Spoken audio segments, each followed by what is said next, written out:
नमो नमः बच्चों, आज हम कक्षा 10 के द्वितीय पाठ बुद्धिर्बलवती सदा, जो कि शेमुशी हमारा द्वितीय भाग संस्कृत की पाठ्य पुस्तक है, इससे लिया गया है। तो आज हम इसका अध्ययन करेंगे। ये एक कहानी है और बहुत ही सरल शब्दों में इसे मैं आपको समझाने का प्रयास कर रही हूँ। इसके शब्दार्थ साथ में लिखे गए हैं ताकि आपको समझने में आसानी रहे। बुद्धिर्बलवती सदा, बुद्धि सदा ही बलवती होती है, ताकतवर होती है। प्रस्तुत पाठ है शुक सप्तति इति कथा ग्रंथन्यात् संपादनं कृत्वा संग्रहितो अस्ति। यह पाठ शुक सप्तति जो कथा ग्रंथ है उससे संपादन किया गया है, संग्रहित किया गया है। अत्र पाठांशे स्वलघुपुत्राभ्याम, इस पाठ के अंश में स्व यानी अपने, लघु यानी छोटे, पुत्राभ्याम यानी कि दो पुत्रों के साथ में कानन मार्गेण, जंगल के रास्ते से, पितृगृहं प्रति गच्छन्त्या, पिता के घर के प्रति, पिता के घर को जाती हुई बुद्धिमती नाम्या, बुद्धिमती नाम की एक महिला की मति कौशला, उसकी बुद्धि के कौशल की, उसको बुद्धि के कौशल को प्रदर्शितम वर्तते, प्रदर्शित किया गया है। सा पुरतः, उसने अपने पुरतः यानी सामने, सम आगतम आए हुए, सामने आए हुए, सिंहम अपि, सिंह को भी, शेर को भी, भीतिम उत्पाद्य ततः निवार्यति, डर उत्पन्न करके उसने भगा दिया। इयं कथा, यह कथा, नीति निपुणयो शुक सारिकयो, नीति में निपुण शुक और सारिका के संवाद के माध्यम से सद्वत् विकासार्थम प्रेरति, सद्वृत्ति के विकास हेतु इसका विकास कराया गया है, प्रेरणा दी गई है। अस्ति देवलाख्यो ग्राम, एक देवलाख्य गांव है। तत्र राज सिंह नामक राजपुत्र वसती, इसमें वहाँ पर राज सिंह नाम का एक राजकुमार, राजपुत्र बोलते राजकुमार को, रहता था। एक बार केनपि आवश्यक कार्य, किसी आवश्यक कार्य से, तस्य भार्या बुद्धिमती, उसकी जो पत्नी थी बुद्धिमती, पुत्रद्वयो, दोनों पुत्रों के साथ, पिता दोनों पुत्रों के साथ में, पितृगृहं, अपने पिता के घर प्रति चलिता, पिता के घर के प्रति चल पड़ी। मार्गे गहन कानेन, मार्ग में जो गहन यानी घना, कानन यानी होता है जंगल, गहन जंगल में, सा यानी उसने, एक व्याघ्र ददश, उसने एक बाघ को देखा। सा व्याघ्रम आगच्छन्त्य, उसने बाघ को आते हुए, दृष्टवा यानी देखकर, धाश्चर्यात्, धृष्टता से, दोनों पुत्रों को चपेटया, मतलब कि थप्पड़ मारा। प्रहर्ति जगात, और मारते हुए उसने कहा, कथम एक व्याघ्र भक्षणाय, कहा मैं कह रही हूँ कि एक एक करके व्याघ्र को यानी बाघ को खाने के लिए झगड़ा, मतलब मत करो, व्याघ्र को खाने के लिए झगड़ा मत करो, इसको एक एक करके खा लो। अयम एकस्त्वादिभज्य, यह एक ही है, इसको दो भागों में, भुज्यताम, दो भागों में बांटकर खाइए। पश्चात, इसके बाद, अन्यो द्वितीय कश्चित लक्ष्यते, इसके बाद और किसी दूसरे के बारे में देखा जाएगा।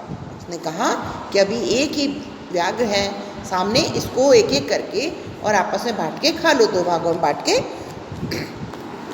इति श्रुत्वा, यह सुनकर, व्याघ्र मारी काचिद्यमिति मत्वा, यह सुनकर व्याघ्र को मारने वाली, काचिद यानी कोई, इयम यह, इति यह मानकर, ऐसा मानकर, व्याघ्रो बाघ, भयाकुल चित्तो नष्ट है, भय, उसका जो बहुत ही चित्त है वो भय से व्याकुल हो गया और वो नष्ट यानी कि वो नष्ट है, पलायित है, वो वहाँ से भाग गया। निज बुद्धया, अपनी बुद्धि से, निज यानी अपनी, बुद्धया यानी बुद्धि से, विमुक्ता मुक्त, सा वह स्त्री के बारे में है, भयात व्याघ्रस्य भामिनी, उस भामिनी होती है रूपवती स्त्री ने अपने जो बुद्धि से उस बाघ के भय से मुक्त हो गई। व्याघ्रस्य यानी बाघ के भय से मुक्त हो गई। अन्यो अपि, अन्य भी बुद्धिमालों के इस लोक यानी कि संसार में बुद्धि से ही महतो भयात, बहुत बड़े भय से मुक्त होते हैं। अन्य लोग भी अपनी बुद्धि से ही जो बहुत बड़ा भय है उससे मुक्त हो जाते हैं। भयाकुल व्याघ्रम दृष्टो, भय से व्याकुल, भयाकुल भय से व्याकुल, व्याघ्रम दृष्टवा, व्याघ्र को देखकर, बाघ को देखकर, कश्चित धूर्त श्रृंगालय, कोई धूर्त सियार हंसना हंसकर बोला, आह है ना, आह किया उसने, भवान यानी कि आप, कुतः भयात, आप कहाँ भय से पलायित है, भाग रहे हो, व्याघ्र, गच्छे गच्छे जम्बुके, जाओ जाओ सियार, त्वम अपि, त्वम अपि, त्वम अपि, तुम भी, किंचित गूढ़ प्रदेशम, तुम भी किसी गुप्त प्रदेश में चले जाओ, कहीं यहाँ से भाग जाओ तुम भी। यह तो क्योंकि व्याघ्र मारी थी, बाघ को मारने वाली, या जो शास्त्रे श्रूयते, जो हमने शास्त्र में सुना था, तयो ही हंतुम आरब्ध, वह मुझे हंतुम यानी मारने ही, आरब्ध यानी शुरू करने वाली थी मुझे मारना, या मुझे मारने ही वाली थी, परम ग्रहीत कर जीवितो, परंतु मैं कर यानी हाथों पर अपने जान लेकर या अपने प्राण लेकर, जीवित ही नष्ट यानी वही भागकर, शीघ्र तत्कृत है, उसके सामने से ही मैं शीघ्र भागकर आ गया हूँ। श्रृंगालय, श्रृंगाल कहता है व्याघ्र त्वया, तुमने महत् कौतुकम आवेदितम, तुमने, ये बहुत आश्चर्य है कि तुम मनुष्य से भी डरते हो। वो कह रहे हैं ये बाघ, तुमने तो बहुत ही आश्चर्य की बात बताई है कि तुम मनुष्य से भी विवेशी यानी डरते हो। व्याघ्र, प्रत्यक्षमेव मया, मेरे सामने ही, सा यानी उसने, आत्मपुत्रावे केक्षो, अपने पुत्रों को एक मतलब एक एक करके, माम अत्तुम, अत्तुम होता है खाने के लिए, माम यानी मुझे खाने के लिए, कलहाय मानो, दोनों झगड़ा करते हुए, चपेटया यानी चाटा, प्रहरंती मारते हुए, उन दोनों को झगड़ा करके और चाटा मारते हुए मैंने दृष्टा देखा है। तो कह रहा है मेरे सामने ही मैंने अपने पुत्रों को, उसके पुत्रों को मुझे खाने के लिए झगड़ा करते हुए और उसको चाटा मारते हुए मैंने देखा है। जम्बू क्या कह रहा है, स्वामी ने, हे स्वामी, यत्रास्ते, जहाँ है, यत्र अस्ति, जहाँ है, सा धूर्ता, वह धूर्त स्त्री जहाँ है, तत्र गम्यताम, वहाँ आप जाओ, वहाँ जाइए। व्याघ्र तव पुनः तत्र गतस्य, तब वहाँ फिर से, वहाँ गतस्य यानी गए हुए, सा सम्मुख पाक्षते, यदि वह आपके सामने देखती भी है, यदि आपको वो देखती भी है, आप दोबारा वहाँ जाओगे और यदि आपको वो देखती भी है, तरही त्वया अहम हंतव्य इति, तब आप मुझे मार देना। मतलब कह रहा है कि एक बार तो गलती से ऐसा हो गया होगा, आप दोबारा वहाँ जाइए और यदि अब आपको वो स्त्री देखती भी है तो आप मुझे मार देना। व्याघ्र कह रहे हैं, श्रृंगाल, सियार, यदि त्वम माम मुक्त्वा, यदि तुम मुझे छोड़कर यहाँ से जाओगे, तदा वेलापे वेला स्यात्, तो वेला होती है शर्त और अवेला, मतलब वो शर्त भी अशर्त हो जाएगी यदि तुम मुझे वहाँ से छोड़कर आ जाओगे।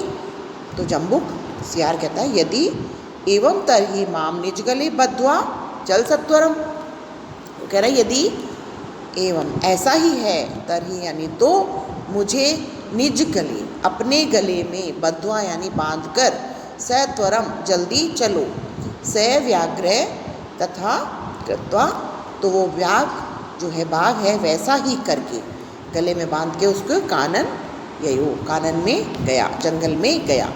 श्रृंगालेन सहित, अब श्रृंगाल के साथ, पुनर्आयांतम, फिर से आते हुए, आयांतम आते हुए, व्याघ्र को, बाघ को दूरात यानी दूर से ही दृष्टवा देखकर, बुद्धिमती चिंतितवती, अब दोबारा से उसने देखा बुद्धिमती ने कि वो बाघ सियार के साथ आ रहा है, तो वो चिंतितवती, वो चिंता हो गई उसको थोड़ी सी। जम्बुक कृतोत्साहात, कि सियार द्वारा उत्साहात मतलब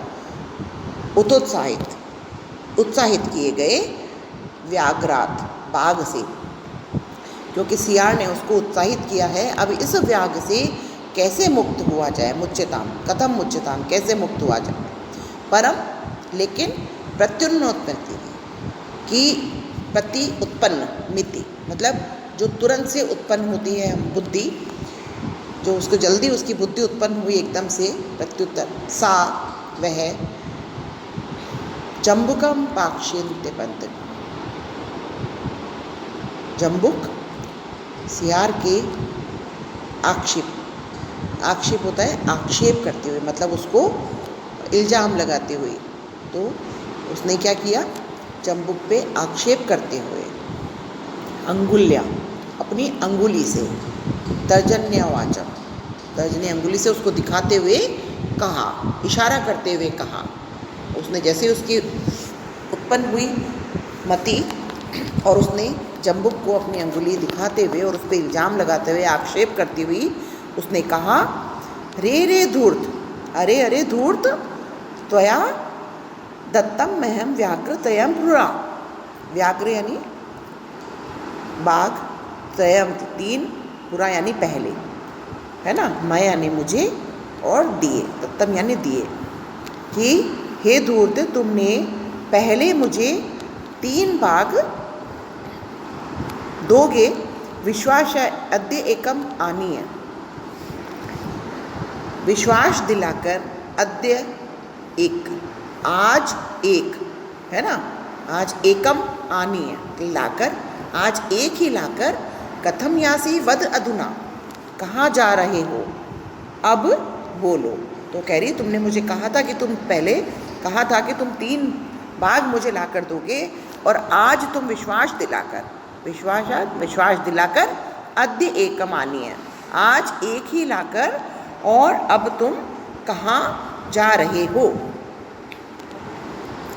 इत्युक्ता धापिता तूर्ण व्याघ्रमारी भयंकरा, इत्युक्त्वा ऐसा कहकर, वह जो बाघ को मारने वाली, व्याघ्रमाली यानी बाघ को मारने वाली स्त्री, भयंकर रूप से, भयंकरता दिखाती हुई, भयानकता दिखाती हुई और तेजी से दौड़ी। व्याघ्रो अपि, व्याघ्र भी, बाघ भी, सहसा नष्ट गलबद्ध श्रृंगालक है, वो बाघ भी अचानक से गले में जो बंधा हुआ उसके सियार था, उसको लेकर भाग गया। एवं प्रकारेण, इस प्रकार से, बुद्धिमती, जो बुद्धिमती थी, व्याघ्रजात भयात, व्याघ्र से जो उत्पन्न भय था, पुनरपि उसके एक बार फिर से, मुक्ता अभवत, फिर से मुक्त हो गई। अतः एव उच्यते, अतः यह कहा गया है, बुद्धिर्बलवती तन्वी सर्व कार्येषु सर्वदा, हे कोमलांगी, सभी कार्यों में हमेशा बुद्धि ही बलवती होती है, या बुद्धि ही शक्तिशाली होती है। इस प्रकार से बच्चों, ये हमने कहानी आज पढ़ी है, और आशा है कि आपको ये अच्छी लगी होगी, समझ में आई होगी। यदि अच्छी लगे तो आप समाधान हमको लाइक, शेयर और सब्सक्राइब ज़रूर करें। धन्यवाद।